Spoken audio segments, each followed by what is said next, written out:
Boleh bercerita tapi jangan mengarang cerita, karena segelas air putih akan hitam dengan setetes tinta. Kembali lagi bersama saya Stephen, seperti biasa jangan lupa siapkan apa? Ya tentunya Kopai dan Nutbray untuk menemani kalian dalam menonton alur cerita film ini. Selamat menyaksikan dan celepot!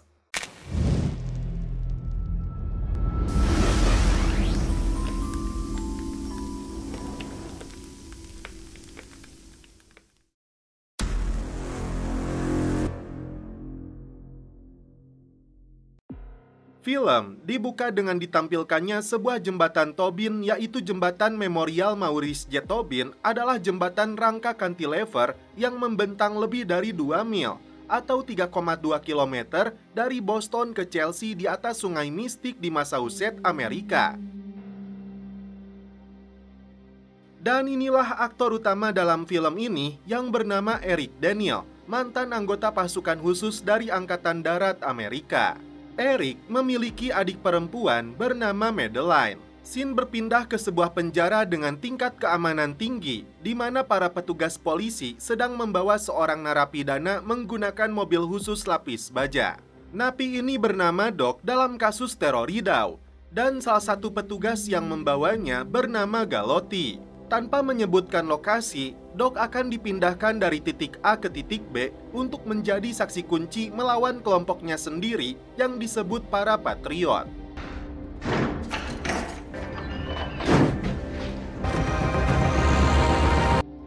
Scene berpindah ke sebuah lokasi para veteran perang pimpinan Romeo yang sudah mempersiapkan diri dengan berbagai peralatan tempur dan persenjataan lengkap. Mereka inilah yang disebut para Patriot yang berencana melancarkan sebuah aksi teror Rideau.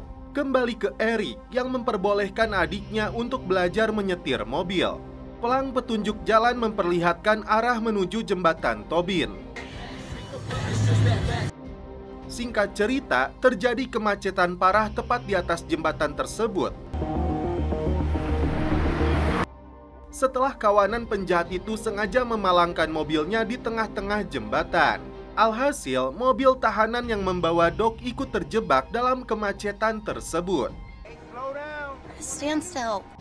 Terjadi keributan antara seorang pemotor dan petugas perbaikan yang melarang motornya untuk lewat. Sampai detik ini, polisi yang membawa Doc mengira hanya terjebak dalam lalu lintas padat seperti biasanya. Begitupun dengan Eric dan juga Madeline. Saat itulah, puluhan mantan prajurit itu memakai topeng mengepung jembatan Tobin dari kedua arah.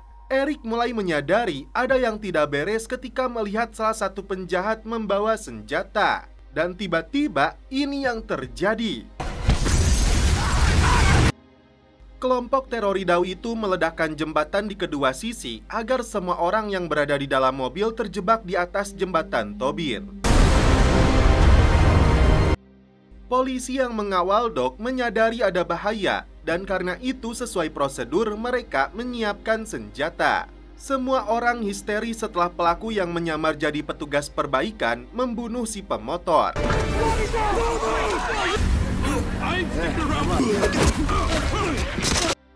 Komplotan penjahat ini memaksa semua orang kembali ke mobilnya masing-masing.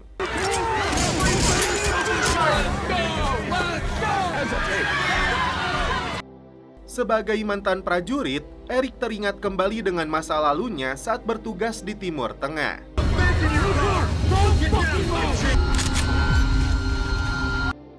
Dan ini yang dilakukan kawanan penjahat itu kepada polisi yang berada di dalam mobil tahanan.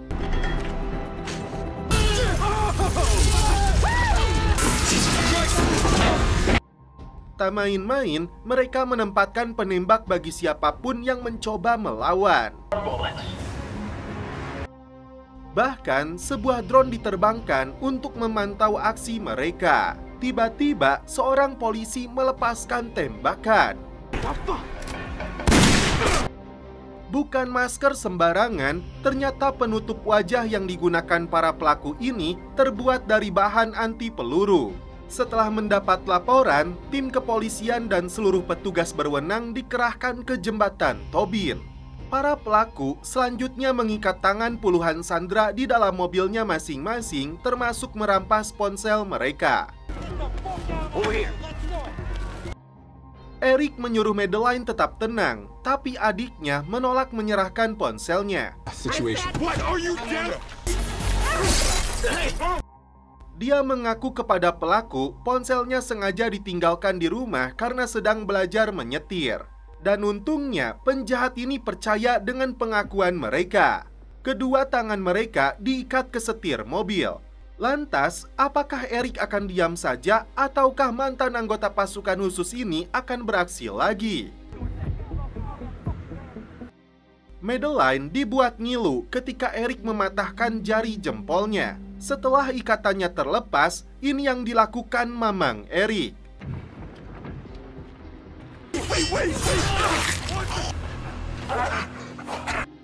Ingatannya terhadap seorang gadis Timur Tengah kembali muncul. Dari tangannya si penjahat ini, Eric melihat tato sebagai simbol kontraktor militer. Setelah menghabisi penjahat ini, Eric merampas kembali senjata hingga masker dan rompinya. Kembali ke mobil tahanan, di mana hanya tersisa Galotti yang masih hidup. Disinilah Doc menyadari Galottilah yang telah berkomplot dengan para penjahat itu karena uang suap yang mereka tawarkan. Karena dulunya bagian dari kawanan ini, Doc mengenali para pelaku yang kini menyebutnya sebagai pengkhianat karena akan beraksi melawan rekannya sendiri setelah 6 bulan mendekam di penjara. Mikey, come to break me out? Turns out they don't like. Kembali ke Eric yang melempar pelaku ke dalam sungai. Galotti pergi menemui Romeo yang memintanya melakukan satu pekerjaan lagi.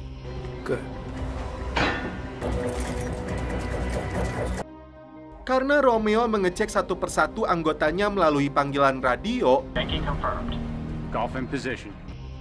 Eric pura-pura menyamarkan suaranya. Sedangkan Madeline pura-pura memegang setir seakan tangannya masih terikat. Romeo diingatkan oleh anak buahnya yang bernama Stauffer bahwa polisi sudah mengerahkan helikopter mengepung jembatan ini. Romeo lalu menghubungi Komandan Terry yang berwenang di lokasi ini bahwa dia tidak suka dengan helikopter berita yang terlalu dekat dengan jembatan.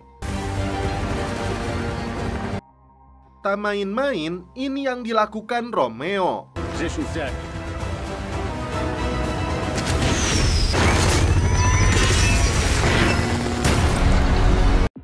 Karena kejadian itu, Terry menarik mundur helikopter polisi dan jurnalis untuk menjauh dari jembatan. Romeo yang belum puas menyiarkan secara langsung di depan kamera. Dan ini yang dilakukan kepada Galotti. Romeo menyebut Pentagon menggunakan kesaksian Doc alias Samantha, seorang veteran angkatan darat yang memberikan kesaksian palsu. Sementara itu, terlihat Eric sedang merampas ponsel milik salah satu penjahat. Romeo menegaskan bahwa Doc telah berbohong untuk menyelamatkan dirinya sendiri, mengorbankan para prajurit yang berjuang di sisinya. Jika malam ini banyak korban berjatuhan, maka itu gara-gara Doc. Romeo membeberkan juga bahwa Pentagon akan merilis file Shuttersdorf di halaman depan situs web mereka pukul 9 malam ini. Romeo dan tim akan mundur setelah Pentagon melepaskan rekan-rekannya yang disebut penjahat perang dan kini ditahan di dalam penjara rahasia. Dia memberi waktu sampai pukul 9 malam ini untuk membebaskan mereka semua, atau sungai ini akan dipenuhi dengan jasad puluhan warga yang dia sandra. Romeo yang dianggap bodoh diminta Terry melepaskan seluruh sandera dan hanya menahan Doc. Seorang pria tua yang berada tepat di belakang mobilnya Eric mengingatkan ada musuh yang datang. Ternyata dia kawannya si Rambo, veteran perang Vietnam.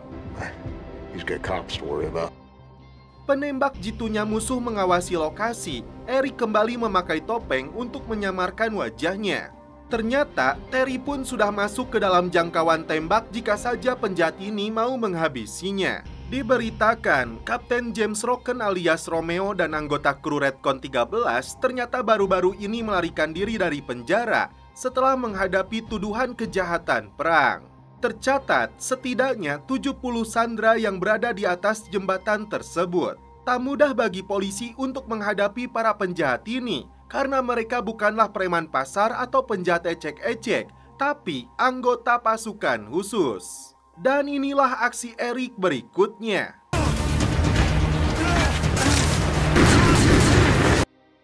Eric ingin tahu siapakah wanita ini sampai para penjahat itu nekat melakukan aksi sebesar ini. You don't know me.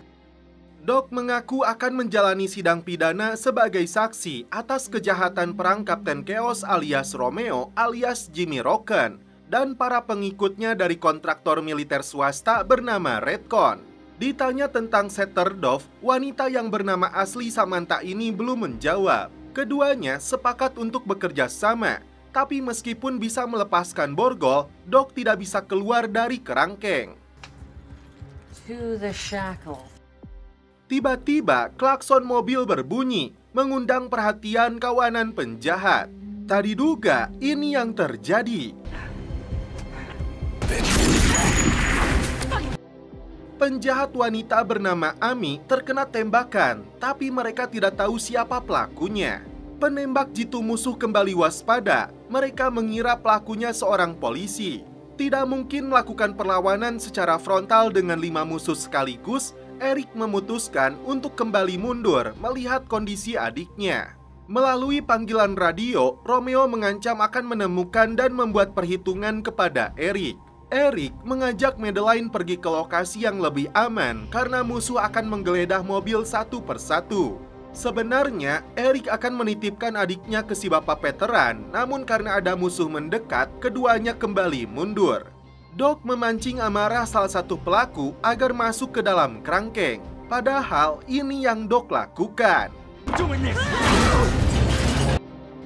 Madeline kesulitan mencari tempat perlindungan karena tidak ada satupun mobil yang mau menerimanya. Romeo terkejut setelah mendapat laporan Doc telah melarikan diri. Kontak senjata pun kembali terjadi. Sementara itu, si sniper mengejar Doc. Disinilah musuh mengenali wajah Eric yang tersorot kamera drone. Romeo memerintahkan si botak untuk menerbangkan drone lainnya. Yes, way. Eric!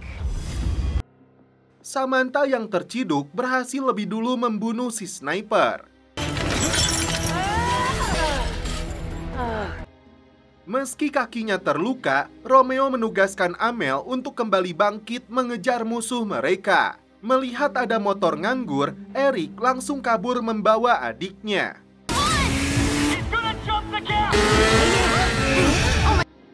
Tapi dia gagal melompati celah jembatan yang hancur.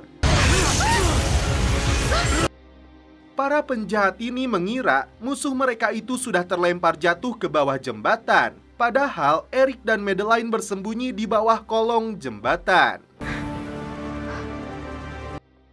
Terry menghubungi Pentagon akan menerbitkan file Setterdorf demi mencegah ancaman komplotan teroridau terhadap 100 korban tidak berdosa. Eric terkejut karena sepanjang jembatan ini sudah dipasangi bahan peledak. Madeline meminta kakaknya menyelamatkan para korban di atas sana. Awalnya Eric menolak karena dia bukan lagi ranger, hanya ingin menyelamatkan adiknya ini. Terungkap di sini, awal mula Eric dipecat karena saat bertugas di Timur Tengah, dia menyaksikan wanita muda yang dipaksa menikahi panglima perang.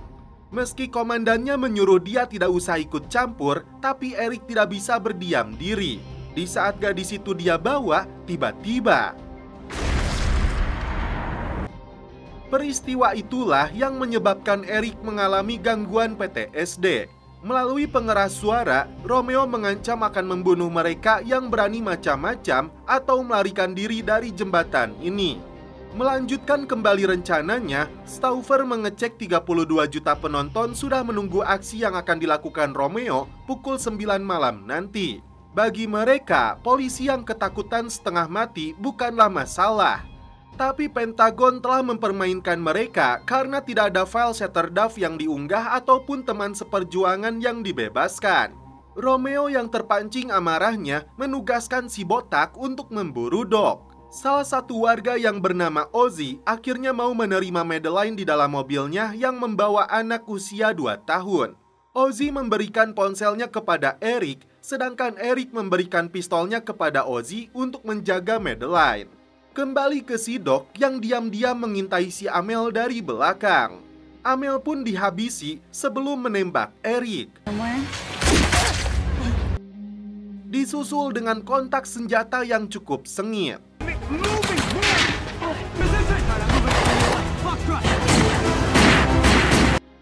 Eric memberitahu veteran ini bahwa para penjahat itu telah memasang bahan peledak di sepanjang jembatan. Memiliki keahlian juga dalam menjinakkan petasan, dia mengaku punya alat pemotong kawat dan mobil derek. Rencana apa yang akan dilakukan mantan anggota pasukan khusus ini selanjutnya? Sial bagi Doc yang berhasil ditangkap hidup-hidup oleh si Romeo. Terlihat Eric bergelantungan di bawah jembatan.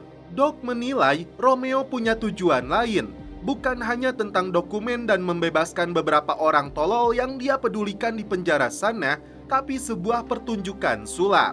Mengaku tidak ada yang disembunyikan, Romeo beralasan ingin memberi hukuman kepada para dalang agar menanggung dosa-dosa para wayang goleknya. Kini tercatat viewersnya mencapai 40 juta orang. Tiba-tiba si Romeo oleng sebelum minum obat Afinitor atau obat kanker. Disebut Romeo sebagai hadiah dari lubang pembakaran dan pencegah kimia. Ternyata dia menderita tumor otak seukuran bola golf. Tak heran jika komandan pasukan khusus ini melancarkan aksi segila ini. Kembali ke Eric yang sedang menjinakkan bahan peledak di bawah jembatan. Tiba-tiba, kawanan penjahat itu melihat ada kawat yang melintang ke kolong jembatan. Veteran ini mengaku kawat itu digunakan untuk mancing ikan paus. Melihat poster di mobilnya Eric, mereka menyadari target mereka itu seorang mantan anggota pasukan khusus layaknya para penjahat ini. Namun naasnya, ini yang terjadi kepada si kakek. Listen, let me explain.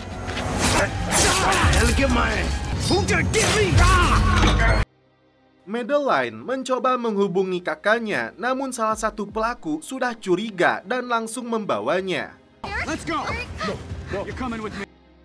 Eric pun yang sedang sibuk menjinakkan bahan peledak mendengar suara adiknya dari pengeras suara. Eric? Speak up. That voice. Eric dipaksa untuk menyerahkan diri atau adiknya akan dihabisi. Sebelum menemui para penjahat itu, Eric lebih dulu memberikan sesuatu kepada Ozzy. Eric menyerahkan dirinya, sedangkan Pentagon sudah memposting file itu. Rencana Romeo berikutnya memaksa Doc membacakan surat pengakuan yang dia berikan. Doc terpaksa melakukannya karena Romeo mengancam akan membunuh Madeline. Di depan kamera, Doc yang mengaku bernama Samantha adalah mantan sersan staf Angkatan Darat Amerika Serikat dan kontraktor dengan Redcon 13. Malam ini dia akan mati dan dia menyebutkan satu persatu mantan rekannya ini yang sudah menjalani 4 tur di Afghanistan dengan medali perunggu yang didapatkannya. Anggota lain pun sama persis yang berjuang demi kebebasan Amerika di luar negeri. Mereka adalah pahlawan terhormat yang teruji dalam perang, termasuk komandan mereka Kapten James Smoke alias Romeo. Mereka tidak terima dituduh melakukan kejahatan perang yang disetujui oleh Settlerdorf Initiative yang memberikan toleransi secara eksplisit atas kematian warga sipil dalam pengejaran target penting. Karena tidak terima, Doc akan dibebaskan, sementara Romeo dan anak buahnya dihukum 20 tahun lebih.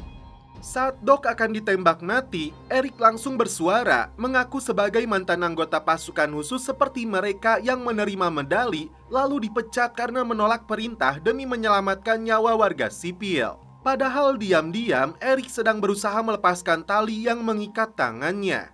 Tanpa mereka sadari, ini yang terjadi. For all this country gets wrong. Check it out. Eric mengeluarkan seluruh kemampuannya menghadapi para penjahat yang selevel dengannya.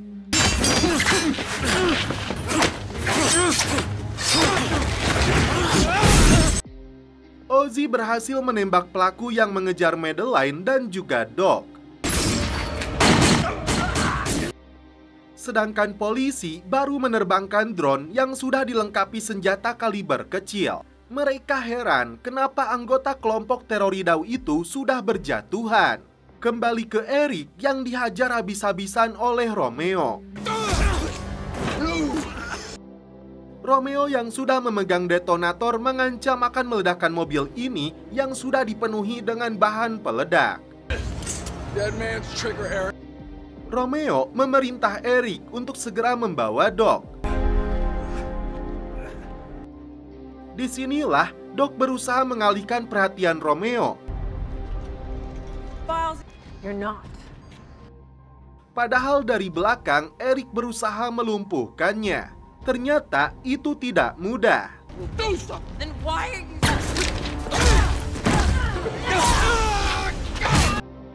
Terry yang melihat Romeo memegang detonator segera menarik mundur anggotanya dari jembatan.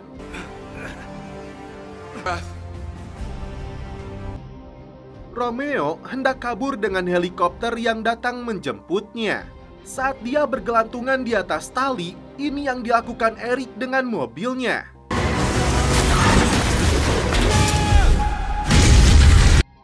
Semua orang selamat setelah mobilnya meledak di atas sungai. Dan ini semua berkat Eric. Singkat cerita, Eric menjemput Doc yang dibebaskan secara resmi dari penjara. Dan setelah itu, film pun berakhir. Oke guys, terima kasih yang sudah menonton sampai akhir. Salam percelepotan duniawi. Keep enjoy.